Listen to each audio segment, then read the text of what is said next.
Good morning students, मैं मिथुन sir. आज के करंट अफेयर सेशन में आप सभी का स्वागत है। आज हम 22 मई 2026 के सभी महत्वपूर्ण एमसीक्यूज को उनके महत्वपूर्ण बिंदुओं के साथ कवर करेंगे, जो आपके BPSC 72, Bihar SSC season 4, TRE 4, PSO और बिहार एसआई जैसे परीक्षाओं के लिए बेहद महत्वपूर्ण है। तो चलिए शुरू करते हैं। पहला सवाल है, हाल ही में नीति आयोग के अटल इनोवेशन मिशन ने अपने फ्रंटियर रीजन प्रोग्राम के तहत किस राज्य केंद्र शासित प्रदेश में 500 नई अटल टिंकरिंग लैब्स स्थापित करने की प्रक्रिया शुरू की है? तब ध्यान रखेंगे, इसका आंसर हो जाएगा जम्मू कश्मीर। अब चूंकि ये जो प्रोग्राम है अटल टिंकरिंग लैब्स का, ये वैसी जगह पर स्थापित की जाती है जो पहाड़ी क्षेत्रों, बॉर्डर पर हो या फिर जहाँ पर पहुंचना थोड़ा मुश्किल है। वहाँ के बच्चों में साइंटिफिक सोच और इनोवेशन को बढ़ावा देने के लिए ये लैब्स बनाई जा रही है। अब ध्यान रखेंगे। चलिए सेकंड देखते हैं। हाल ही में भारत के रक्षा मंत्री ने किस देश के इंजीगांग पार्क में भारतीय सेना के 60 पैराफील्ड एम्बुलेंस और मेरून एम्बुलेंस की ऐतिहासिक योगदान के सम्मान में भारतीय युद्ध स्मारक का उद्घाटन किया है? तो क्या हो जाएगा इसका आंसर? तो इसका आंसर हो जाएगा दक्षिण कोरिया। आप याद रखेंगे।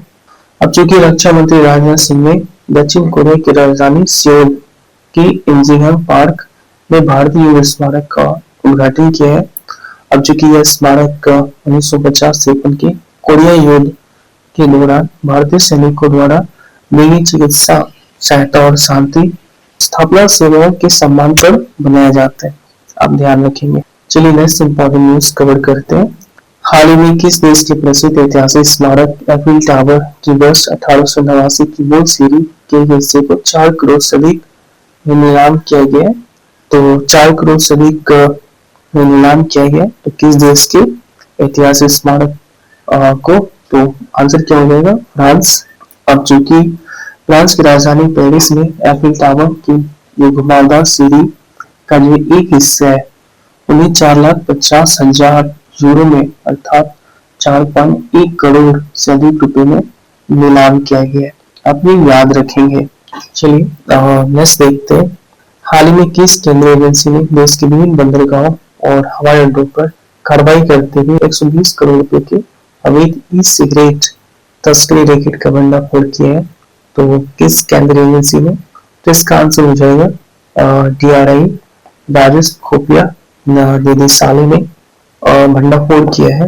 राजस्व खुफिया निदेशालय ने एक बड़े अंतर्राज्यीय तस्करी नेटवर्क का भंडाफोड़ करते हुए 120 करोड़ रुपए से अधिक मूल्य की लागत 3 लाख अवैध ई सिगरेट और वेब्स को क्या किए हैं?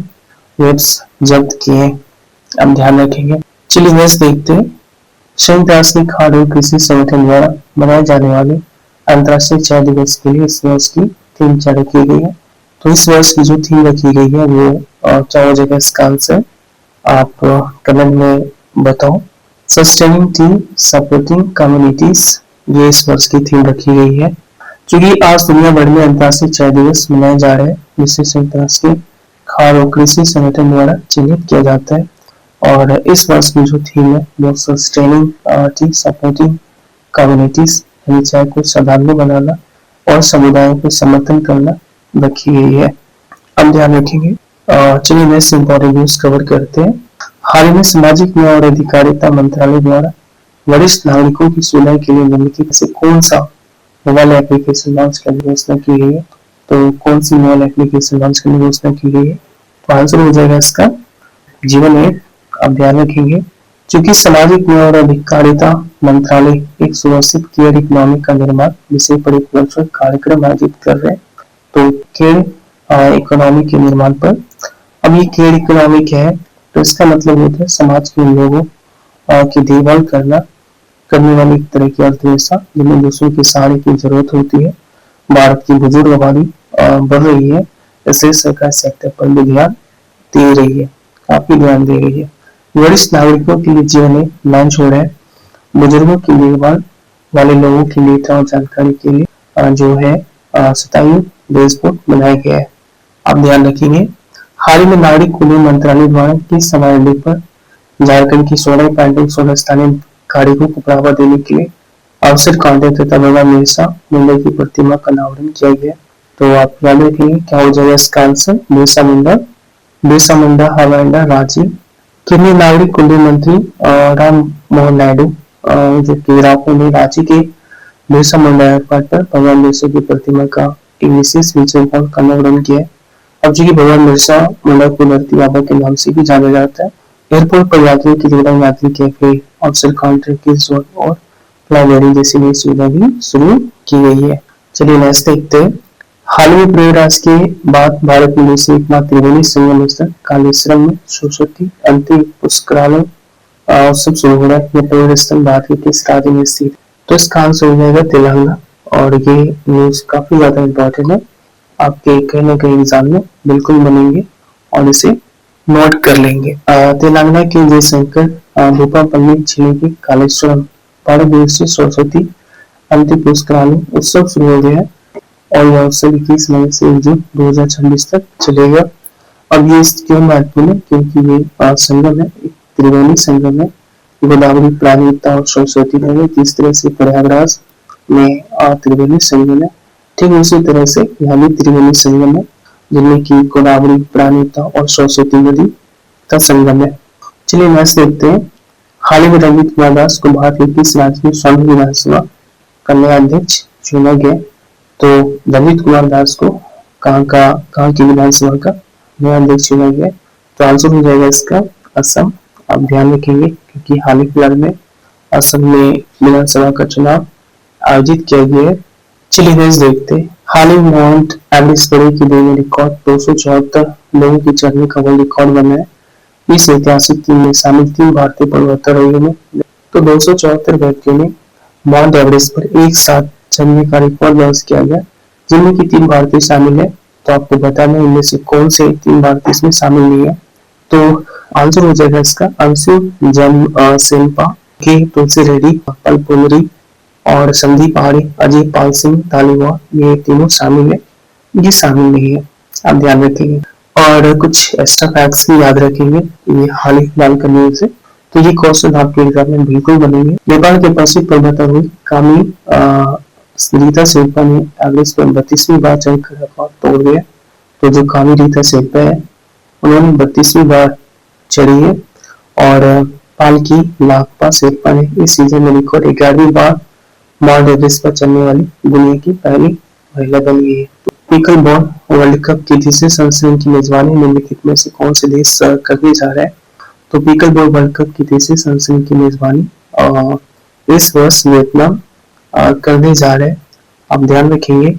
अब जो कि वियतनाम में 30 अगस्त से 9 सितंबर तक खेला जाएगा और अंडर 14 और अंडर 18 जूनियर टीमों का चयन अहमदाबाद में होने वाले 3 दिवसीय नेशनल ट्रायल्स के माध्यम किया जाएगा। आप ध्यान रखिए। तो चलिए अब कल की जो महत्वपूर्ण न्यूज है हम उनको रिवाइज कर लेते हैं।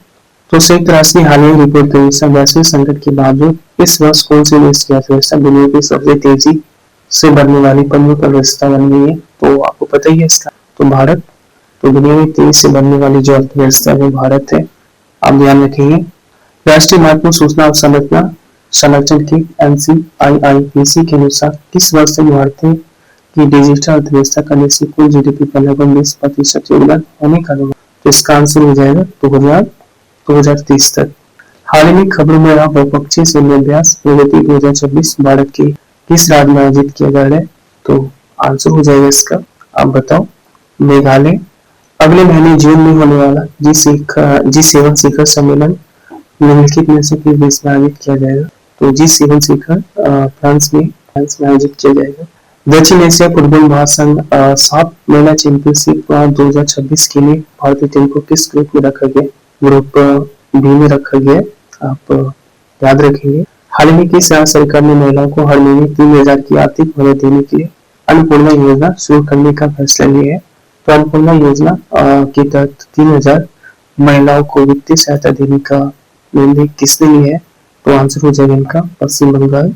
भारतीय रेलवे ने हाल ही में बहुत बड़ा माइलस्टोन छूते हुए अपने ब्रॉड गेज रेल नेटवर्क का कितना प्रतिशत विद्युतीकरण को पूरा कर लिया? तो 99.6%। हम ध्यान रखेंगे। हाल ही में दिल्ली सरकार ने राज्य के युवाओं की छिपी हुई प्रतिभा को निखारने और उन्हें बड़ा प्लेटफॉर्म देने के लिए किस नाम से नया टैलेंट हंट प्रोग्राम शुरू? तो इसका आंसर हो जाएगा हौसलों की उड़ान। हाल ही में डीआरडीओ ने ULPGM-B3 नामक स्वदेशी गाइडेड मिसाइल का सफल परीक्षण कहाँ किए हैं? जो ड्रोन से हवा से जमीन और हवा से हवा दोनों मोडों फायर की जा सकती है। तो क्या होगा इसका आंसर? कोल्लम, आंध्र प्रदेश।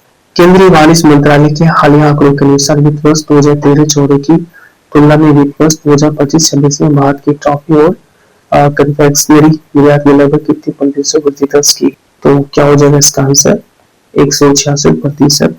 कपड़ा मंत्रालय के सहयोग से आयोजित होने वाले वैश्विक कपड़ा कार्यक्रम भारत टेक्स 2026 की हाल ही में AI आधारित ऐप लॉन्च किया गया है। यह पूरा आयोजन प्रधानमंत्री के किस विजन पर आधारित है? तो क्या हो जाएगा इसका आंसर? 5 विजन पर आधारित है। चलिए नेक्स्ट और लास्ट देखते हैं। हाल में प्रधानमंत्री नरेंद्र मोदी ने किस देश के प्रसिद्ध चित्रकार जम्पा ओलो तोमासेट्टी की सराहना की है, जिन्होंने महाभारत, महाकाव्य और वाराणसी पर भी पेंटिंग्स बनाई है? तो आंसर हो जाएगा इटली। तो आज की सभी महत्वपूर्ण करंट न्यूज और एमसीक्यूज यही समाप्त होते हैं। उम्मीद है यह सेशन आपके प्रिपरेशन के लिए हेल्पफुल रहा होगा। अगर वीडियो यूजफुल रहा हो तो लाइक, शेयर और चैनल को सब्सक्राइब करें। मिलते हैं अगले करंट अफेयर्स के सेशन में। आज के लिए धन्यवाद।